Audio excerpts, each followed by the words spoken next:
अस्सलाम वालेकुम to all of you. आज का जो हमारा लेक्चर है वो डायरेक्ट एंड इनडायरेक्ट के ऊपर है। हमने इसको आसान वे से समझना है, सीखना है और इसको प्रैक्टिकल में लाना है ताकि हम आसानी से अपने पेपर में इसे क्लियर कर पाएँ। तो इसी को स्टार्ट करते हुए हम सबसे पहले देखेंगे आसान अल्फाज में आपको समझाते हुए कि डायरेक्ट और इनडायरेक्ट स्पीच को कैसे हम समझ सकते हैं। जब फर्स्ट पर्सन सेकंड पर्सन से डायरेक्ट गुफ्तगू करता है तो वो डायरेक्ट स्पीच कहलाती है। जब एक शख्स दूसरे शख्स के साथ गुफ्तगू करता है और पहले शख्स के अल्फाज डायरेक्टली जो उसके मुंह से निकले हैं दूसरे पर्सन के कानों तक पहुंचते हैं तो वो डायरेक्ट स्पीच कहलाती है। जब फर्स्ट पर्सन सेकंड पर्सन के थ्रू अपना मैसेज थर्ड पर्सन तक पहुंचाता है तो वो इनडायरेक्ट स्पीच कहलाती है। मिसाल के तौर पर जब हम आम तौर पर कहते हुए सुनते हैं कि मेरा मैसेज उन्हें पहुंचा देना, उन्हें बता देना मेरी तरफ से ये चीज़। बेसिकली जो सेकंड पर्सन फर्स्ट पर्सन का मैसेज थर्ड पर्सन को पहुंचाता है वो अल्फाज जो उसके फर्स्ट पर्सन के मुंह से निकले होते हैं, ठीक है, वो एज इट इज़ नहीं उसको पहुंचा पाता, ठीक है। कुछ चीज़ें अपनी तरफ से ऐड करके जिसमें बात का मफहूम चेंज नहीं होता, एज इट इज़ वो नहीं एक्सप्लेन कर पाता, बट वो कुछ उसकी जो मफहूम है उसकी बात के करने का वो उस तक पहुंचा देता है। इसको और आसान अल्फाज में देखिए तो ये कहा जा सकता है जब एक शख्स दूसरे शख्स के साथ बात करता है डायरेक्टली तो वो डायरेक्ट स्पीच कहलाती है। जब फर्स्ट पर्सन थर्ड पर्सन को अपना मैसेज पहुंचाता है तो वो इनडायरेक्ट स्पीच कहलाती है। अब डायरेक्ट और ये तो आपको था थोड़ा सा समझने के लिए, जब हमने डायरेक्ट और इनडायरेक्ट को करना है तो हमने ग्रामर के लिहाज से कौन कौन सी चीज़ों को फॉलो करना है। लेकिन इसको स्टार्ट करने से पहले मैं आपको बता दूं कितनी तरह के सेंटेंसेस आपको डायरेक्ट और इनडायरेक्ट में आते हैं। इनको हम ये भी कह सकते हैं कि कितनी काइंड्स हैं ऐसे सेंटेंसेस की जिसमें हम इसको करते हुए समझ पाएँ। तो हम देखते हैं सबसे पहले ये चीज़ें हैं डायरेक्ट स्पीच में। सबसे पहले आते हैं सिंपल सेंटेंसेस। सिंपल सेंटेंसेस में दो तरह के सेंटेंस होते हैं, वो भी जब इसको डिटेल में इसके बाद एक्सप्लेन करेंगे तो वो भी मैं आपको बताऊंगा। सिंपल सेंटेंसेस में दो तरह के सेंटेंसेस होते हैं जिसको एक्सप्लेन कैसे किया जाता है वो मैं आपको अभी थोड़ी देर तक इन्फॉर्म करता हूँ उस हवाले से। दूसरी काइंड्स में से एक है इंटरोगेटिव सेंटेंसेस। नंबर 3 है इंपेरेटिव सेंटेंसेस। नंबर 4 है एक्सक्लेमेटरी सेंटेंसेस। नंबर 5 है ऑप्टेटिव सेंटेंसेस। तो ये 5 तरह के सेंटेंसेस डायरेक्ट एंड डायरेक्ट में यूज़ होते हैं। जैसे कि सिंपल सेंटेंसेस, इसमें 2 तरह के सेंटेंस होते हैं जो भी एक्सप्लेन करेंगे। इसके बाद है इंटरोगेटिव सेंटेंसेस। नंबर 3 है imperative sentences. Number 4 exclamatory sentences. Number 5 optative sentences. अब हमने देखना है कि जब हम डायरेक्ट और इनडायरेक्ट को करते हैं तो कौन सी चीज़ों को हम फोकस करते हैं। सबसे पहले 2 चीज़ें हमारे सामने हों कि डायरेक्ट सेंटेंस की सबसे बड़ी एग्जांपल ये चीज़ है कि इसके 2 हिस्से होते हैं, पहला पार्ट और दूसरा पार्ट, ठीक है। एक पार्ट इन्वर्टेड कोमा के अंदर होता है और दूसरा पार्ट इन्वर्टेड कोमा के बाहर होता है, ठीक है। इसको और आसान अल्फाज में देखें तो पहला पार्ट जो है वो इन्वर्टेड कोमा के बगैर होता है और सेकंड पार्ट इन्वर्टेड कोमा के अंदर होता है, ठीक है। जब आपने इनडायरेक्ट करना है तो इन्वर्टेड कोमा को ख़त्म करने के लिए दैट का वर्ड यूज़ करते हैं सिंपल सेंटेंसेस में से, क्योंकि हम नंबर 1 जो है उसको डिस्कस करने जा रहे हैं। नंबर 1 जिसमें सिंपल सेंटेंसेस हैं उसमें 2 तरह की काइंड्स मैंने आपको बताई थी, वो अभी डिस्कस करेंगे, ये आपके सामने है। उससे पहले हम ये चीज़ है कि 2 पार्ट होते हैं, एक डायरेक्ट सेंटेंस में एक होता है फर्स्ट पार्ट, एक होता है सेकंड पार्ट। एक सेंटेंसेस पहला पार्ट जो है वो इन्वर्टेड कोमा के बगैर होता है और दूसरा पार्ट इन्वर्टेड कोमा के अंदर होता है। इन्वर्टेड कोमा को ख़त्म करने के लिए दैट का वर्ड इस्तेमाल किया जाता है इन सिंपल सेंटेंसेस। अब क्या चीज़ आती है, मैं आप लोगों के सामने एक फिक्रा लिखूंगा, लेकिन उससे पहले मैं आपको सिंपल सेंटेंसेस में 3 चीज़ें बता दूं जो सबसे ज़्यादा यूज़ होती हैं पहले पार्ट में। ठीक है, पहले पार्ट को जब आप करते हैं तो इसमें सेड आएगा, सेड टू आएगा, या टोल्ड आएगा, या सेज आएगा। अगर तो सेड आता है डायरेक्ट में, पहले पार्ट की बात कर रहा हूँ, जब पहले पार्ट में सेड आता है डायरेक्ट सेंटेंस में, जब आपने इसे इनडायरेक्ट करना है तो सेड ही रहेगा। अगर सेड टू है तो वो टोल्ड में जाएगा, और अगर टोल्ड है तो वो ऑलरेडी टोल्ड में ही रहेगा। अगर सेज है तो वो टेल्स में जाएगा। ठीक है, ये 3 से 4 चीज़ें हैं जो पहले पार्ट में सिंपल करते हुए आपके ज़हन में होनी चाहिए जब आपने डायरेक्ट का इनडायरेक्ट बनाना है सिंपल टेंसेस सेंटेंसेस में। अब उसके बाद क्या है, इन्वर्टेड कोमा को ख़त्म करेंगे आप और दैट का वर्ड यूज़ हो जाए। अब जो सेकंड पार्ट है इसमें आप 2 चीज़ें देखेंगे। सेकंड पार्ट में आपकी 2 चीज़ें होंगी। सबसे मेन चीज़ है टेंस। टेंस कौन सा है, रूल के लिहाज से यहाँ पे फोकस किया जाएगा। अगर यहाँ पे प्रेजेंट इंडेफिनिट टेंस है तो वो पास्ट इंडेफिनिट में जाएगा, अगर प्रेजेंट कंटिन्यू है तो वो पास्ट कंटिन्यू में जाएगा, अगर प्रेजेंट परफेक्ट है तो वो पास्ट परफेक्ट में जाएगा, अगर प्रेजेंट परफेक्ट कंटिन्यू है तो वो पास्ट परफेक्ट कंटिन्यू में जाएगा। तो सबसे पहली चीज़ सेकंड पार्ट में आपके जहन में आए कि कौन सा टेंस है यूज़ हुआ, और जब आपने इसे इंटरेक्ट करना है तो आपने किस टेंस के हेल्पिंग वर्ब को यूज़ करना है। एक तो ये आपके जहन में रहेगा। दूसरी चीज़ कि यहाँ पे जो सेकंड पार्ट पे सब्जेक्ट है, ठीक है, वो पहले पार्ट के सब्जेक्ट को फोकस करेगा। लाइक अगर यहाँ पे फर्स्ट पर्सन है पहले पार्ट में और सेकंड पार्ट में भी सब्जेक्ट तकरीबन है, सपोज फर्स्ट पर्सन है, तो वो पहले पार्ट के सब्जेक्ट फर्स्ट पर्सन के मुताबिक वो चेंज होगा सेकंड पार्ट में। ठीक है, जिसकी एग्जांपल भी आप लोगों के सामने रखते हैं। यहाँ पे एक फिक्रा लिखते हैं, नसीम सेड टू जज, Naseem said to the judge, I want to present evidence। Suppose ये एक सेंटेंस मैंने आप लोगों के सामने लिखा है, Naseem said to the judge, I want to present evidence। तो जैसे मैंने ऊपर एग्जांपल दी कि ये एक पार्ट है और ये दूसरा पार्ट है। पहला पार्ट है इन्वर्टेड कोमा से पहले और दूसरा पार्ट है इन्वर्टेड कोमा के अंदर। जब आपने इन्वर्टेड कोमा को ख़त्म करना है while you are doing indirect, तो आप इन्वर्टेड कोमा को ख़त्म करने के लिए दैट का वर्ड इस्तेमाल करेंगे।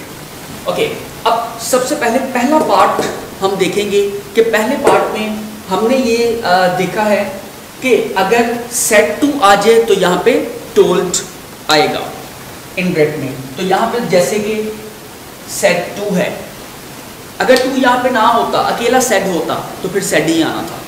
अगर यहाँ पे टू ना होता, टोल्ड होता तो फिर टोल्ड ही आना था। सपोज अगर यहाँ पे सेड टू है तो हम पहले पार्ट को पहले देखेंगे। तो यहाँ पे आएगा नसीम टोल्ड द जज, इन्वर्टेड कोमा को खत्म किया तो दैट का वर्ड आ गया। यहाँ तक हमारा फर्स्ट पार्ट क्लियर है। ठीक है, जिसमें हमने सिर्फ एक चीज़ पे फोकस किया, जहाँ पे क्या था, सेड टू है। ठीक है, तो हमने देखा नसीम टोल्ड द जज दैट। आगे सेकंड पार्ट की तरफ जाएंगे। अगर बाहर भी फर्स्ट पर्सन है पहले पार्ट में और सेकंड पार्ट का भी फर्स्ट पर्सन यूज़ हुआ है यहाँ पे, तो वो चेंज होगा पहले पार्ट के सब्जेक्ट के मुताबिक। तो यहाँ पे आएगा ही। ठीक है, अब दूसरी चीज़ थी कि टेंस को फोकस करना है हमने कि वो कौन सा टेंस है। I want to present evidence, ये एक प्रेजेंट इंडेफिनिट टेंस है और रूल के लिहाज से अगर प्रेजेंट इंडेफिनिट टेंस आता है जब आप इनडायरेक्ट करते हो तो वो पास्ट इंडेफिनिट में जाएगा। तो हम यूज़ करेंगे he wanted to present evidence, he wanted to present evidence, ऐसे इसको क्लियर करेंगे। अब यहाँ पे आपके सामने है, मैंने सिंपल बनाते हुए आपको दो चीज़ें बताई थी, ठीक है, कि जब आपने इंडायरेक्ट करना है तो आपके पास दो पार्ट आपके होते हैं, एक सेंटेंस के, एक है फर्स्ट पार्ट और एक है सेकंड पार्ट। जब सिंपल करते हैं तो आपने फर्स्ट पार्ट में जो चीज़ फोकस करनी है वो आपका होगा ये वाली चीज़, जैसे कि यहाँ पे सेड है या सेड टू है या टोल्ड है, व्हाटएवर जो चीज़ है आप उसको फोकस करेंगे। और दूसरे पार्ट में जब आप फोकस करेंगे तो वहाँ पे आपने दो चीज़ें फोकस करनी है। नंबर वन कि अगर सेकंड पार्ट में सब्जेक्ट है तो वो फर्स्ट पर्सन है, सेकंड पर्सन है या थर्ड पर्सन है। और दूसरी चीज़ जो आप फोकस करेंगे वो होगा कि आप कौन सा टेंस यूज़ कर रहे हैं और आपने इसको कैसे टेंस की शेप में लाके इंडायरेक्ट करना है, लाइक हेल्पिंग वर्ब कौन से यूज़ करने हैं, ये चीज़ आपके सामने होनी चाहिए। देन इन्वर्टेड कोमा को ख़त्म करने के लिए आप दैट का वर्ड इस्तेमाल करेंगे। अच्छा जी, ये तो है एक तरीका जिसको हम सिंपल बनाते हुए आपको एक एग्जांपल दें। अब यहाँ पे सिंपल बनाते हुए एक और रूल सामने है जिसको अब हम देखेंगे। सिंपल बनाने के लिए मैंने आपको दो चीज़ें बताई थी, एक वो चीज़ें जो ये सेंटेंस आपके सामने है, ठीक है, और सिंपल बनाते हुए एक और सेंटेंस आपके सामने आता है जिसमें ये चीज़ आती है कि फर्स्ट पार्ट में अगर सेंटेंस प्रेजेंट का या फ्यूचर का यूज हुआ है तो सेकंड पार्ट का टेंस चेंज नहीं होगा, वो एज इट इज ही रहेगा। दूसरा इसका हिस्सा है जिसको एक्सप्लेन किया जा रहा है, एक तो आपको पहले एक्सप्लेन कर दिया, दूसरी जिसकी मैं एग्जांपल भी आपके सामने रखूँगा। दूसरा एक ये है कि जब आप डायरेक्ट का इंडायरेक्ट करते हो तो आपने दोनों पार्ट को देखना है कि फर्स्ट पार्ट में अगर सेंटेंस प्रेजेंट का आए या फ्यूचर का, पहले पार्ट में सिंपल बनाते हुए अगर फिक्रा प्रेजेंट का या फ्यूचर का आता है तो सेकंड पार्ट नहीं चेंज होता, लाइक उसके हेल्पिंग वर्ब, जिसकी एक एग्जांपल को देखेंगे। द जज says the court is urgent. Okay, ये फिक्रा आपके सामने है, द जज says the court is urgent. अब इस सेकंड पार्ट में मैंने आपको बताया है कि जो दूसरा इसका है सिंपल बनाते हुए तरीकाकार, उसमें ये चीज़ है लाइक उसके सिंपल के दो काइंड सी उसके पार्ट थे, पहला पार्ट और दूसरा पार्ट सिंपल बनाते हुए। तो दूसरा हिस्सा सिंपल में ये है कि अगर है पहला पार्ट प्रेजेंट का या फ्यूचर का, लाइक द जज सेज, ठीक है, ये वाला पहला पार्ट जो है वो प्रेजेंट का है, ठीक है, सेज है इसका मतलब प्रेजेंट डेफिनेट है। तो हमने बात की थी कि अगर प्रेजेंट का आ जाए या फ्यूचर का आ जाए आपका पहला पार्ट तो आगे वाला पार्ट चेंज नहीं होगा, लाइक उसके हेल्पिंग वर्ब चेंज नहीं होंगे। तो इसको ऐसे करेंगे, द जज tells that the court is urgent. तो इसको ऐसे करेंगे, द जज tells that the court is urgent. ये दो काइंड्स हैं जिनको एक्सप्लेन किया गया है सिंपल बनाते हुए। अब छोटी सी एक एग्जांपल मैं आप लोगों के सामने रखूँगा इसके बाद कि आपने कौन कौन से टेंसेस को कैसे कैसे चेंज करना है। और इसको करने से पहले मैं आपको यहाँ पे ये चीज़ क्लियर कर दूँ कि सिंपल अभी हम फोकस कर रहे हैं डायरेक्ट और इनडायरेक्ट बनाने के तरीके को, जिसमें दो चीज़ें होती हैं, ठीक है। एक का वही जहाँ पे एज इट इज चल रहा है, दो ही होते हैं लाइक प्रेजेंट, पास्ट और फ्यूचर। अगर आ जाता है पहला पार्ट प्रेजेंट का या फ्यूचर का, अगर पहला पार्ट प्रेजेंट का या फ्यूचर का होता है तो सेकंड पार्ट चेंज नहीं होगा, लाइक उसके हेल्पिंग वर्ब चेंज नहीं होंगे। अगर पहला पार्ट आता है उसका पास्ट में तो सेकंड पार्ट चेंज होगा, लाइक उसके हेल्पिंग वर्ब चेंज होंगे।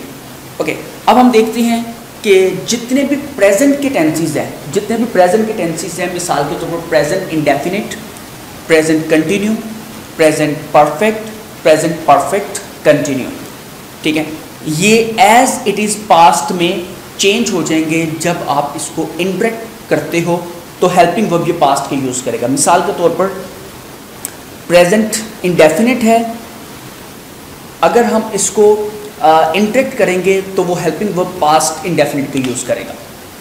अगर प्रेजेंट कंटिन्यू है और हम इसको इंडायरेक्ट करेंगे तो वो हेल्पिंग वर्ब पास्ट कंटिन्यू के यूज़ करेगा। अगर प्रेजेंट परफेक्ट है तो वो इंटरेक्ट करते हुए हेल्पिंग वर्ब पास्ट परफेक्ट के यूज़ करेगा। अगर प्रेजेंट परफेक्ट कंटिन्यू है तो वो इंटरेक्ट करते हुए पास्ट परफेक्ट कंटिन्यू के हेल्पिंग वर्ब यूज़ करेगा। और जब आएंगे पास्ट में, पास्ट इंडेफिनिट का फिक्र अगर आता है तो वो पास्ट परफेक्ट के हेल्पिंग वर्ब यूज़ करेगा।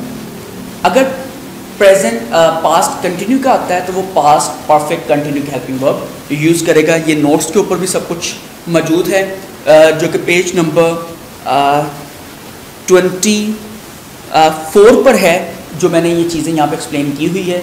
आप जब इसको देखेंगे तो आप इसको आसानी से समझ पाएंगे। अब हम इसी तरह आगे चलते हैं इसको देखते हुए।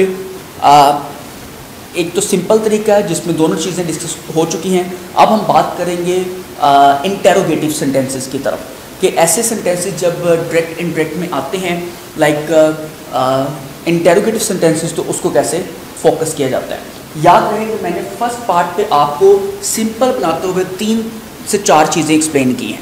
पहले पार्ट में लाइक अगर सेड है तो वो सेड में रहेगा, अगर सेड टू है तो वो टोल्ड में जाएगा, अगर सेज है तो वो टेल्स में जाएगा, और अगर टोल्ड ही आता है तो वो टोल्ड में ही रहेगा। लेकिन जब हम आगे आएंगे इंटेरोगेटिव की तरफ, तब ये थोड़ा सा चेंजिंग होगा फर्स्ट पार्ट में, ठीक है, जिसको हम एग्जाम्पल्स के साथ देखेंगे। तो पेज नंबर 25 है, जिसमें अगर आता है सेड टू तो वो आस्क्ड में चेंज होगा। इससे पहले सिंपल बनाते हुए सेड टू था, वो टोल्ड में चेंज होता था। अब जो है वो इंटेरोगेटिव करते हुए अगर सेड टू आ जाता है तो वो आस्क्ड में चेंज होगा। नंबर 1 पहला, क्योंकि इसके 2 पार्ट हैं, सपोज ये देखिए फर्स्ट पार्ट और सेकंड पार्ट। वही तरीकाकार जो मैंने पहले आपको बताया था कि सबसे पहले आप फर्स्ट पार्ट में देखेंगे और दूसरा सेकंड पार्ट देखेंगे। जब आपने सेकंड पार्ट फिक्रा डायरेक्ट आता है आपके पास, तो आप सेकंड पार्ट को सबसे पहले फोकस करेंगे कि यहाँ पे कोई सवाल पूछ रहा है, ठीक है, या सिंपल वो सेंटेंस की बात कर रहा है। जिसके एक एग्जांपल आपके सामने है, he said to me where are you going, end पे क्वेश्चन मार्क। ये फिक्रा एक इंटेरोगेटिव का मैंने आपके सामने रखा है। He said to me, like ये फर्स्ट पार्ट है और ये सेकंड पार्ट है, वेयर आर यू गोइंग। अब यहाँ पे जो इन्वर्टेड कॉमा है, अगर इसको ख़त्म करते हैं तो दैट नहीं आएगा, ठीक है, क्योंकि वो ऑलरेडी यहाँ पे एक वर्ड आ जाएगा आस्क के तौर पर, ठीक है। अब देखें सेकंड पार्ट में वेयर आर यू गोइंग एक क्वेश्चन पूछा जा रहा है, ठीक है, एंड पे क्वेश्चन मार्क भी है। तो इसलिए हम सेड टू, जो यहाँ पे फर्स्ट पार्ट में मौजूद है, सेड टू, इसकी जगह पे आस्क का वर्ड यूज़ करेंगे, क्योंकि वहाँ पे सेकंड पार्ट में उसने क्वेश्चन पूछा गया है, where are you going, end पे क्वेश्चन मार्क है। तो हम यहाँ पे करेंगे he asked me where I was going. तो ये जो फर्स्ट पार्ट में था सेड टू, वो आस्क में चेंज हुआ। क्यों चेंज हुआ? क्योंकि आगे उसने सवाल पूछा हुआ था, जो कि सेकंड पार्ट में वेयर आर यू गोइंग। तो इस तरह के सेंटेंसेस भी आपको आएंगे तो वो इंटेरोगेटिव सेंटेंसेस कहलाएंगे। He asked me where I was going, ये आपके इंटेरोगेटिव सेंटेंसेस। इस तरह की और बहुत सारी काइंड्स में आएंगे जिसमें हम इंटेरोगेटिव सेंटेंसेस को एग्जांपल में लाएंगे। अब इसके बाद हम आगे चलेंगे। नंबर 3 है exclamatory sentences. Exclamatory sentences, exclamatory sentences में ऐसे सेंटेंसेस जिसमें आपकी कमांड आए, रिक्वेस्ट आए, कमांड, रिक्वेस्ट, सजेशन या ऑर्डर, ऐसे फिक्रे जिसमें कमांड आए, रिक्वेस्ट आए, सजेशन आए या ऑर्डर आए, वो एक्सक्लेमेटरी सेंटेंसेस कहलाते हैं। मतलब कि कुछ ऐसे सेंटेंसेस होते हैं जिसमें रिक्वेस्ट होती है या ऑर्डर होता है या सजेशन होती है या एडवाइस होती है, उन सेंटेंसेस को एक्सक्लेमेटरी सेंटेंसेस कहते हैं। मिसाल के तौर पर ओपन द डोर, ठीक है, ओपन द डोर बेसिकली अगर इसको देखा जाए तो ये एक ऑर्डर होता है। प्लीज़ हेल्प मी, ये एक रिक्वेस्ट होती है, और लर्न योर लेसन एडवाइस में आ जाता है, सजेशन में आ जाता है। तो कुछ ऐसे सेंटेंसेस होते हैं जिसमें कमांड आए, रिक्वेस्ट आए, सजेशन आए या ऑर्डर है तो वो एक्सक्लेमेटरी सेंटेंसेस कहलाते हैं। हम सबसे पहले इसकी एक एग्जांपल देखेंगे। ही सेड टू मी, ये एक फ़िक्रा लिखा गया है। He said to me please help me, यहाँ पे अगेन वही है, ही सेड टू मी तक फर्स्ट पार्ट है और प्लीज़ हेल्प मी ये सेकंड पार्ट है। अब सेकंड पार्ट में हमने सबसे पहले ये देखना है कि यहाँ पे प्लीज़ का वर्ड है। प्लीज़ का वर्ड बेसिकली क्या होता है कि आप रिक्वेस्ट कर रहे हो किसी को, ठीक है, इसलिए यहाँ पे सेड टू जैसे हमने इंटेरोगेटिव में देखा है, इसी तरह यहाँ पे आएगा रिक्वेस्टेड मी, सेड टू की बजाय रिक्वेस्टेड आएगा। ही रिक्वेस्टेड मी, यहाँ पे आएगा he requested me, said to की जगह पे आ गया request. He requested me, inverted comma को खत्म करेंगे तो यहाँ पे आएगा to, he requested me to help him. तो ऐसे एक्सक्लेमेटरी सेंटेंसेस क्लियर होंगे जो कि पेज नंबर 26 पर मौजूद हैं, जिसमें कुछ एग्जांपल्स बयान की गई हैं। He said to me please help me, he requested me, क्योंकि सेड टू आगे वाले सेंटेंस को फोकस करते हुए लाइक पार्ट सेकंड में देखते हुए प्लीज़ हेल्प मी है तो ये रिक्वेस्ट की फरमाइश है। He requested me to help him. इसी तरह और भी 2-3 सेंटेंसेस हैं, जैसे डायरेक्ट स्पीच में he said to him you should work hard for exam. You should work hard ये बेसिकली एक सजेशन है, जिसको सेड टू में सजेशन, सेड टू की जगह पर सजेशन आएगा। He suggested him to work hard for exam. इस तरह बहुत सारे एग्जाम्पल इस नोट्स पे मौजूद हैं जो कि एक्सक्लेमेटरी सेंटेंसेस को हाईलाइट करते हैं। अब इसके बाद हम आते हैं, सॉरी ये थे इम्पेरेटिव सेंटेंसेस। इम्पेरेटिव सेंटेंसेस यहाँ पे ये चीज़ें जो हमने डिस्कस की है ये इम्पेरेटिव सेंटेंसेस हैं। इम्पेरेटिव सेंटेंसेस में ये 4 चीज़ें हैं, कमांड, रिक्वेस्ट, सजेशन और ऑर्डर, ठीक है। ये इम्पेरेटिव सेंटेंसेस कहलाते हैं, जिसकी एग्जांपल हमने अभी डिस्कस की हैं। और इन तमाम चीज़ों में जो जिसमें कमांड है, रिक्वेस्ट है, सजेशन है, ऑर्डर है, ये सारे इम्पेरेटिव सेंटेंसेस की शेप में आते हैं। अब है exclamatory sentences. Exclamatory sentences, exclamatory sentences ऐसे सेंटेंसेस होते हैं जिसमें इमोशंस आते हैं। ऐसे सेंटेंसेस जिसमें इमोशंस आए वो एक्सक्लेमेटरी सेंटेंसेस कहलाते हैं, जैसे खुशी के, गम के या वंडर के, हैरानगी के, ठीक है। 3 तरह के इमोशंस आमतौर पर मौजूद होते हैं, लाइक खुशी के, गम के या हैरानगी के। 3 तरह के इमोशंस यहाँ पर मौजूद होते हैं। ओके, तो हम बात कर रहे थे एक्सक्लेमेटरी सेंटेंसेस की। एक्सक्लेमेटरी सेंटेंसेस ऐसे सेंटेंसेस होते हैं जिसमें इमोशंस आते हैं, ठीक है। इमोशंस बेसिकली 3 तरह से हाईलाइट होते हैं, लाइक हैप्पीनेस, खुशी के, सोरो, गम या वंडर, हैरानगी के। तो ऐसे सेंटेंसेस जिसमें इमोशंस आए वो एक्सक्लेमेटरी सेंटेंसेस कहलाते हैं, जिसमें एक एग्जांपल हम देखेंगे। ये एक फिक्रा है, he said hurrah we hurrah I won a prize. Suppose ये एक सेंटेंस है जिसमें he said hurrah I won a prize.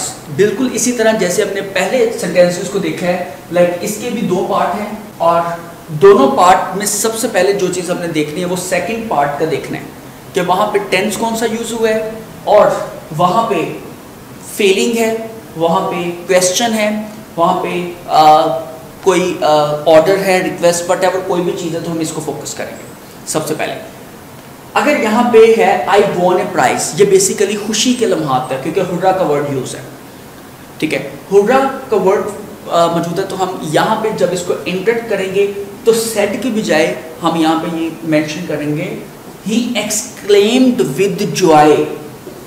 He exclaimed with Joy that.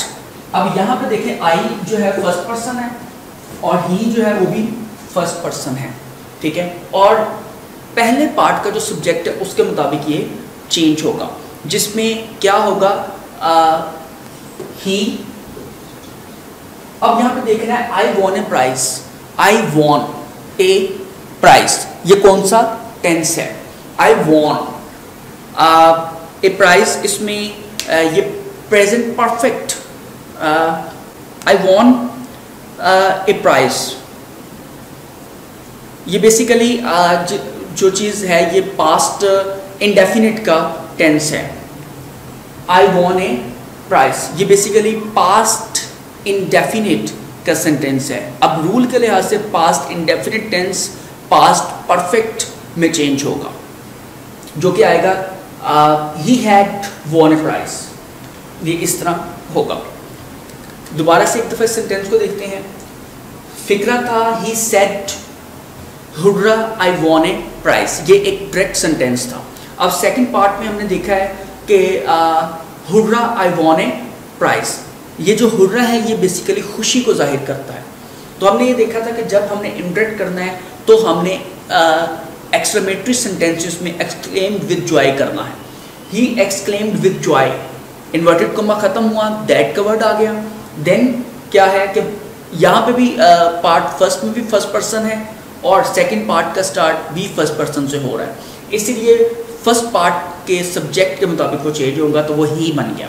उसके बाद हमने टेंसेस देखा कि ये कौन सा टेंस है, जिसमें हमें पता चला कि ये पास्ट इंडेफिनिट का टेंस है, जो रूल के मुताबिक past indefinite tense past perfect में के हेल्पिंग वर्ब यूज़ करेगा, इसलिए ये आया ही हैड वॉन ए प्राइस। इसी तरह कुछ और एग्जाम्पल्स हैं जो पेज नंबर 27 पे हैं, जैसे कि he said alas I failed in exam, he exclaimed with sorrow, alas अफसोस बेसिकली sorrow में आता है, ठीक है। he exclaimed with sorrow, that inverted coma खत्म हुआ, that she क्योंकि फर्स्ट पर्सन है, she भी और I भी, और बाहर वाला लाइक फर्स्ट पर्सन है, उस के मुताबिक ये चेंज होगा। that she failed, that she had failed in exam। अब यहाँ पे भी ये वही चीज़ है, क्योंकि I failed in exam ये भी पास्ट इंडेफिनिट है, पास्ट इंडेफिनिट चेंज होगा पास्ट परफेक्ट में, इसलिए यहाँ पे भी हैड का वर्ड यूज़ होगा। इसके नीचे है like summer said wow what A nice shirt it is, ठीक है। इसको जब हम करेंगे वाओ बेसिकली ये भी वॉन्डर है, हैरानगी से। Samar exclaimed with wonder that it was a nice shirt. Okay, तो ये है कुछ एक्सक्लेमेटरी सेंटेंसेस। अब हम देखेंगे ऑप्टेटिव सेंटेंसेस। ऑप्टेटिव सेंटेंसेस ऐसे सेंटेंसेस जिसमें प्रेयर्स या विशेस आए, वो ऑप्टेटिव सेंटेंसेस कहलाते हैं। प्रेयर्स या विशेस, ऐसे सेंटेंसेस जिसमें प्रेयर्स या विशेस आए वो ऑप्टेटिव सेंटेंसेस कहलाते हैं। मिसाल के तौर पर he said may you live long, तो ये एक सेंटेंस है जिसमें ऑप्टेटिव सेंटेंसेस में आता है, जैसे कि प्रेयर्स हैं या विशेस है। may you live long ये inverted comma he said, basically may you live long एक प्रेयर है, एक दुआ देना है। He prayed, may you live long said की जगह पे आएगा प्रेयर्ड, इन्वर्टेड कोमा खत्म हुआ, दैट आ गया। ही प्रेयर्ड दैट, ठीक है। I might be live long, I might live long, इस तरह इसका इंटेरोगेटिव इनडायरेक्ट सेंटेंस बनेगा। अब वही चीज़ें जो पहले डिस्कस की गई थी, ठीक है, कि 5 चीज़ें इसमें डिस्कस होंगी, लाइक 5 तरह के सेंटेंसेस आप इनडायरेक्ट बनाते हुए या डायरेक्ट बनाते हुए देखेंगे। सबसे पहले है सिंपल, नंबर 2 है इंटेरोगेटिव, नंबर 3 है इम्पेरेटिव सेंटेंसेस, नंबर 4 है एक्सक्लेमेटरी सेंटेंसेस, नंबर 5 है ऑप्टेटिव सेंटेंसेस। अब जो सेकंड पार्ट है जो मैंने आपको बारहा एक्सप्लेन किया है, सेकंड पार्ट को आप फोकस करेंगे, देखेंगे कि यहाँ पे इन 5 कैटेगरी में क्या बताया जा रहा है। सेकंड पार्ट में क्या वो सिंपल बता रहा है फिक्रा, या वो रिक्वेस्ट है, या वो ऑर्डर है, या वो फीलिंग्स है, या वो प्रेयर है, व्हाटएवर कोई चीज़ है, आप उस चीज़ को देखेंगे, ठीक है। फिर उसको फर्स्ट पार्ट में जब आपने इंटरेक्ट करना है तब आप उसको फॉलो करते हुए करेंगे कि यहाँ पे मैंने ही ऑर्डर्ड करना है, ही रिक्वेस्टेड करना है, या प्रेयर करनी है, या आप सेड करेंगे या सेड टू करेंगे। तो आपको सेकंड पार्ट की जो चीज़ है, लाइक उसका जो सेकंड पार्ट का सेंटेंस है, वो आपको यहाँ पे बताएगा कि यहाँ पे आपने कौन सा वर्ड यूज़ करना है। ओके जी, थैंक यू सो मच।